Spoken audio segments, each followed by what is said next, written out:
So you've seen generative AI pop up everywhere, right? But actually learning it, man, that can feel like trying to drink from a fire hose. So the big question is, how do you go from just playing with AI to actually building with it, and more importantly, building with it responsibly? Well, that's exactly what we're going to break down today, a blueprint for doing just that, right from the very beginning. I mean, think about it. There are a million different tools, a billion tutorials. It is so easy to just get completely lost in all that noise. The real trick, the real challenge, is to stop just tinkering and actually start building, and to do it in a way that's smart, effective, and, thoughtful. Okay, so let's be real. The old ways of learning, they just can't keep up. AI is moving way too fast for that. What we all desperately need isn't another textbook full of theory. It's a clear, structured path, something that actually cuts through all that chaos. And these are the big ones, right? The hurdles that I'm sure you felt. First, there's just so much information. It's a total overload.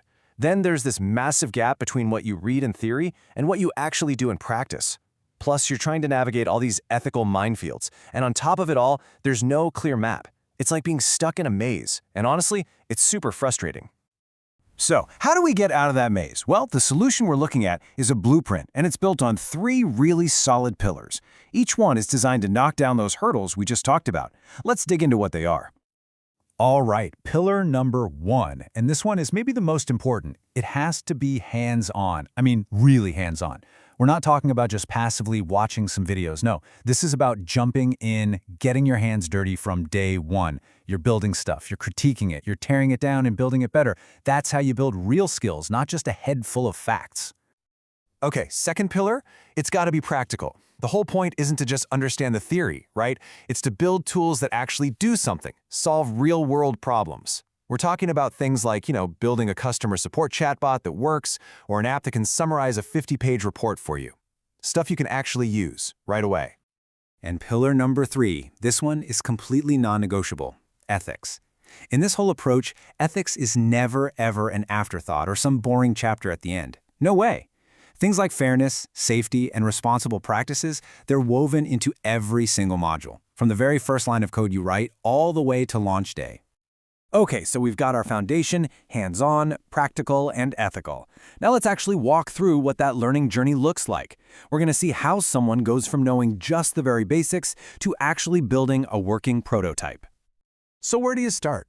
Right at the beginning, with the fundamentals. But instead of getting bogged down in a bunch of super complex math, you start with a really simple and powerful metaphor. Just think of tokens as the little puzzle pieces of language. That's it. It's how the AI breaks down and builds up sentences. This one idea makes a really complex topic instantly understandable. And this right here, this is a perfect example of a core skill: prompt engineering. Just look at the difference. On one side, you have write about AI. It's so vague, you're going to get something generic and useless back. But on the other side, we get specific. We define the length, the tone, the audience, and bam, you get a powerful, targeted result. This is such a crucial skill, and it's something you only get good at by doing it over and over. Okay, so after text, we jump into visuals, and we tackle something that sounds really complicated, again, with another super simple idea.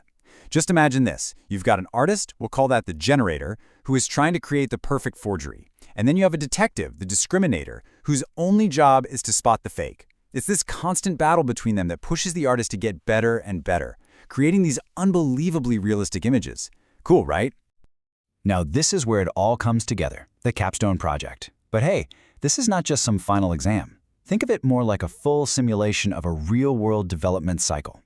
You start by pitching an idea for a real problem. Then you plan it out. Scope, milestones, the whole shebang. You build a prototype.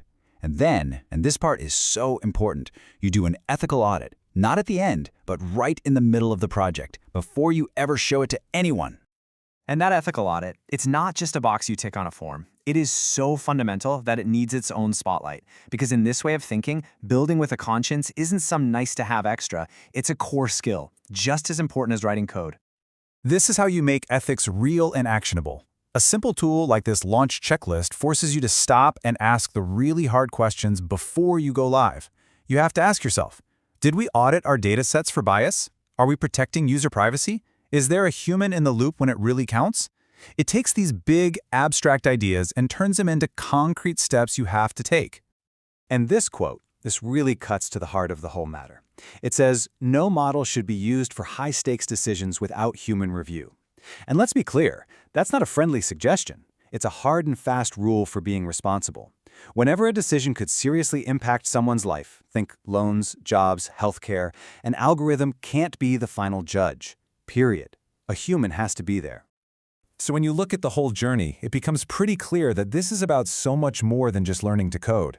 It's really about forging a new identity for yourself, who you're going to be as a creator in this brand new AI-powered world.